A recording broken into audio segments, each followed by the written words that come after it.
Olá, chegou a hora de Saúde Ponto na sua telinha. A partir de hoje, nós vamos começar uma série de programas para falarmos sobre os transtornos de personalidades mais comuns. São 10 que eu escolhi para a gente conversar, tá bom? Então, roda aí. Roda a vinheta.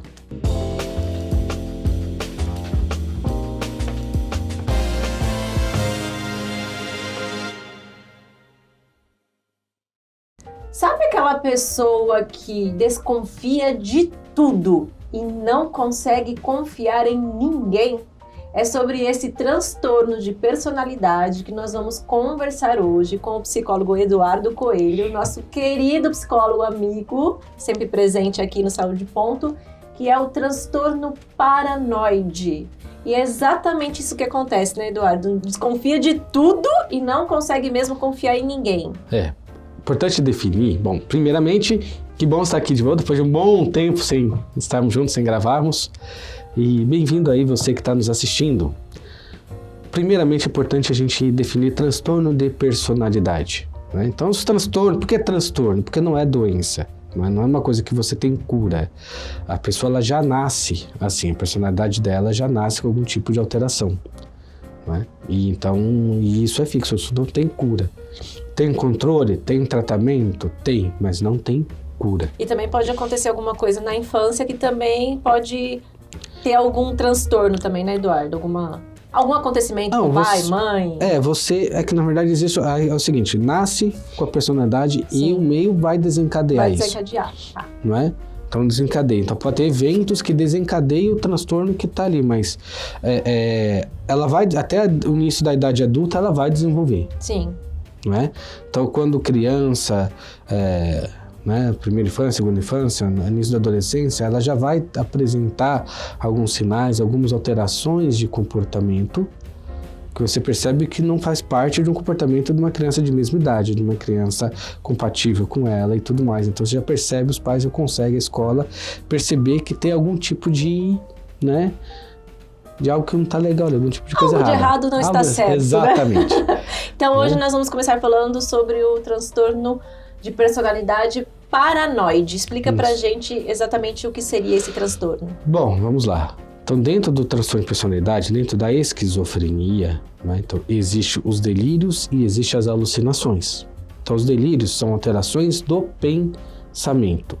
Então, é como eu percebo o mundo à minha volta. Então, no sentido dos significados que eu dou para os comportamentos, para as atitudes, para os fenômenos aí que acontecem no dia a dia. As alucinações são projeções irreais que a gente faz. Então, eu enxergo coisas que não existem. Então, por exemplo, enxergar insetos na parede, não é? Ouvir vozes. Então, a gente ouve vozes que só tem aqui dentro da cabeça da gente, não tem ninguém nada conversando, a gente ouve vozes frequentes, essas vozes são frequentes, às vezes são várias vozes que se ouve, né? E tem as questões sinestésicas, de ter sensações pelo corpo, de coisa andando, de ter bicho e tudo mais. Mas isso é o paranoide ou é a esquizofrenia? Não, isso dentro das alucinações e das, né, por que eu estou entrando nisso? Tá. Porque a paranoia, ela é uma alteração do pensamento. Entendi. Né? Onde a pessoa, ela tem, né, porque a paranoia, né, para ser bem claro, é a persecutoriedade. A pessoa ela se sente o tempo todo como se ela estivesse sendo vigiada, como se as pessoas estivessem planejando contra ela, como se as pessoas estivessem querendo fazer algum mal para ela, enfim, então ela fica o tempo todo, não é? Esquiva. Realmente ela desconfia de tudo, né? De tudo, mas não é uma desconfiança no sentido da pessoa não confiar em ninguém, não é? É uma questão assim, de realmente você percebe que existe uma exacerbação disso, então... É como uma paranoia mesmo, exato, né? É como se eu estou aqui e falo assim, por que você está me olhando? Meu pensamento, por que ela está me olhando assim? Ela é uma agente do governo, ela vai me sequestrar. Nossa. Ela tá querendo roubar meus pensamentos. Mas, gente, chega nesse nível, sim, então. Sim. E é verdade que o transtorno de personalidade paranoide pode estar associado a outros transtornos, como o de ansiedade, o toque e até a agorafobia? A paranoia, então aí você tem os níveis de, né, que eu coloquei dentro do transtorno esquizoparanoide. Sim. Não é? Mas essa questão da persecutoriedade, por exemplo, ela pode estar associado a outros tipos. Por exemplo, no usuário químico de cocaína, né? Quando a pessoa ela faz uso da cocaína, ela fica em estado de paranoia. Então ela fica o tempo todo, quem tá aí, o que tá acontecendo, né? Ela fica o tempo todo achando que tá seguida, que alguma coisa vai acontecer, que tem alguém ali. Sim. Então, por exemplo, né? E dentro desses que você colocou nos transtornos do toque, por exemplo, a paranoia ela não se faz no sentido da persecutoriedade, mas assim, será que eu deixei o gás ligado? Será que eu deixei a porta? Será que eu tranquei a porta? Será que fez não sei o quê? Será que eu deixei isso? Então ela começa e ela trancou e tá tudo bem, mas ela começa a ter o quê? Uma distorção do pensamento. Por isso que eu defini o que é delírio e o que é ansiedade. Então ela começa a ter uma distorção do pensamento diante daquela realidade que acontece. Então, não, eu deixei o gás ligado, eu deixei ali, eu deixei aquilo. E começa o que também dentro do toque, por exemplo. Ela associa os rituais e as manias com pensamentos catastróficos. Ou seja, se eu não trancar a porta 3 vezes, algo de ruim vai acontecer. Se eu não fizer isso aqui, alguma coisa de ruim vai acontecer. Alguma catástrofe vai acontecer, alguma coisa vai acontecer e ela vira em função disso. Então, é um tipo de paranoia, pode ser classificado. O toque, entendeu? né, é um tipo de paranoia. Porque ela se coloca, né, nessa questão dos pensamentos que envolvem, né? Dentro da agorafobia, né? Então, o que é a agorafobia? Vamos lá, vem do grego. Agora é praça, lugar aberto, né? Fobia é o medo irracional. Então, a pessoa ela se sente ameaça. Então, por exemplo, quando você tá, né? A pessoa ela tá num lugar aberto, num lugar com muita gente, por exemplo, né? Uma 25 de março, época de Natal, por exemplo, então ela entra numa crise de ansiedade porque aquele ambiente ela sente que é aversivo para ela, que as pessoas ali ou que algo de ruim vai acontecer com ela naquele ambiente, sem qualquer sinal, sem qualquer dado, assim, né? É importante a gente definir isso. Isso vem por uma questão dela, não existe nenhum perigo, não existe nada acontecendo, não tem iminência de nada. É você estar num shopping, numa praça de alimentação, comendo e a pessoa ela tem uma crise, ela não consegue ficar ali, tá? Então, aí ela começa a se sentir mal, começa a ver aquele ambiente aversivo. É um tipo de paranoia também. A gente procura não definir isso dentro das fobias, porque essas questões fazem mais parte de um quadro. Entendi. Da agorafobia, faz parte mais de um quadro fóbico, de um quadro do toque, não é? Entendi. A paranoia, qual ela é constituída mesmo, ela faz parte mesmo do transtorno de personalidade. De personalidade, tá. Os sintomas e sinais mais comuns seriam a desconfiança persistente de outras pessoas, suspeita que está sendo explorado, maltratado ou enganado por outras pessoas, receio de dar informações para outras pessoas que podem ser usadas de forma maldosa contra si, interpretação equivocada de acontecimentos, sem intenção maldosa, de forma que podem achar que determinado acontecimento foi humilhante ou foi ameaçador, por exemplo. Guardar rancor constantemente, eu achei isso interessante. Porque o que acontece, né? Na paranoia em si, então, é sempre essa a iminência de que alguém ou algum mal vai me acontecer. Então, por que é essa distorção? Então, por exemplo, né? Só para ilustrar bem para você que está aí nos assistindo.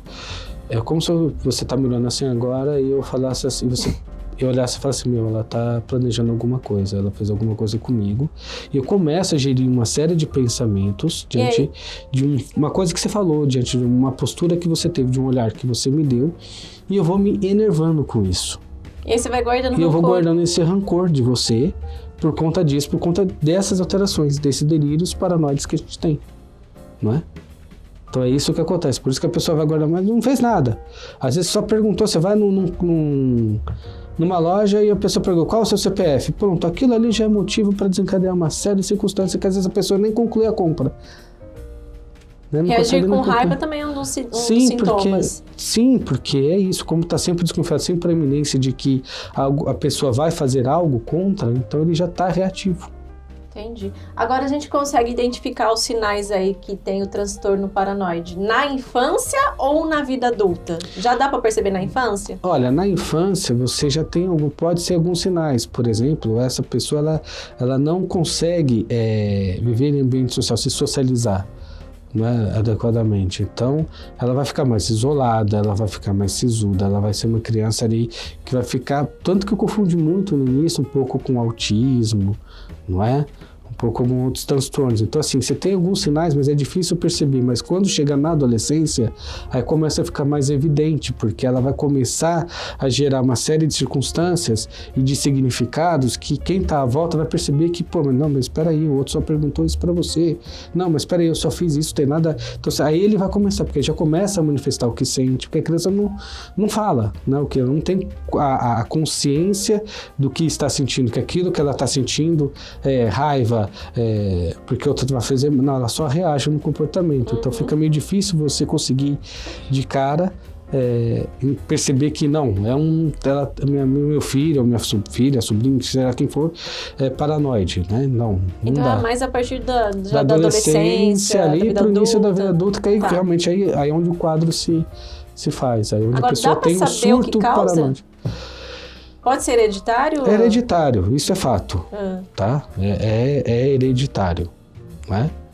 E pode ser também por uso de substâncias químicas, como coloquei aqui, por exemplo, Sim. o abuso do álcool, o abuso de outras drogas ilícitas pode levar a desencadear isso, lesar, porque o álcool, como as drogas, lesam o tecido cerebral, não só a célula, mas o tecido cerebral. Então isso pode desencadear não só esse, mas como esquizofrenia também, né? Entre outros transtornos de personalidade. Então tem as influências externas, mas tirando isso, excluindo isso, que a pessoa tem uma vida saudável, tem uma vida, né, tranquila, salutar, é hereditário. É hereditário. Agora, é verdade que a maioria das pessoas que tem esse transtorno acha que não é preciso fazer tratamento, que não precisa de tratamento? Isso não é só nesse transtorno, mas em transtornos de personalidade... É comum, né? É comum. Por que isso? Porque a pessoa ela já nasce... Então, do conhecimento dela, no universo dela, ela se concebe dessa forma. Eu sou assim, eu nasci assim. Então, não tem nada de errado comigo. Sim. É diferente quando a pessoa ela vem, por exemplo, a depressão. Tô bem, tô tranquilo, tô com mortal. De repente, começo a me sentir esgotado, começo a sentir cansado, começo a não dormir bem, começa a aparecer os sintomas que a gente vai percebendo que a gente não tá legal. Pô, meu normal não é esse, não é? Mas no transtorno de personalidade, como já nascemos assim, nos conhecemos assim, então é difícil para a pessoa admitir que, pô, aquela pessoa que eu sempre fui a vida inteira, na verdade não sou eu, na verdade não é um eu saudável, é um eu doente, é um eu com transtorno, então eu tenho um transtorno de personalidade. Então ela conseguir conceber isso, ela conseguir atingir esse ponto, realmente é muito difícil. E como é o tratamento, Eduardo? Pois bem... Não tem cura, tem tratamento. Tem tratamento. Tem controle, né? Exato. Então, o primeiro passo é terapia, psicoterapia, para a pessoa entender o que ela tem, para a pessoa poder desenvolver ferramentas, dela lidar melhor com a realidade, dela conseguir se desfazer dos gatilhos que despertam essa paranoia. E primeiro ela entender o que ela tem. Sim. Na terapia vai te dar consciência para ela, o que você tem é isso, os sintomas são esses, então se manifestam, vai dando exemplos. Então ela entende, a partir do momento que ela entende, que ela entende e aceita que ela tem esse transtorno, aí a terapia vai começar a dar recursos para ela lidar no dia a dia, para ela ter uma melhor qualidade de vida. Ela vai ter as dificuldades, vai ter os problemas? Vai. Os familiares vão ter que se adaptar e entender esse jeito dela de funcionar? Sim, porque a família tem que ser também incluída nisso. Mas dá para viver bem. E, claro, dependendo, e na maioria dos casos, não dá para discriminar a parte medicamentosa também. Depende do caso. Então, depende do caso, mas na boa parte também precisa do auxílio medicamentoso, seja por temporário, ou seja por um prazo indeterminado. Né? Porque existe também alteração neuroquímica, então a gente precisa restabelecer isso. Ok. Então esse foi o primeiro transtorno de personalidade que a gente falou aqui no Saúde Ponto. Nós vamos continuar falando sobre o assunto. São 10 os mais comuns, tá bom? Então a gente se vê no próximo Saúde E tapa no dedão, compartilhe esse vídeo, informe, passe para as pessoas, né? A gente precisa informar, né, o nosso meio do que, né, dessas questões que é importante. A saúde mental nossa é importante, a gente vê quanto a sociedade está doente realmente. Então, clique, compartilhe, coloque suas dúvidas aí, pergunte, estamos aqui para você, por você e com você. É isso aí. Até o próximo Saúde Ponto. Até a próxima. Fica com Deus.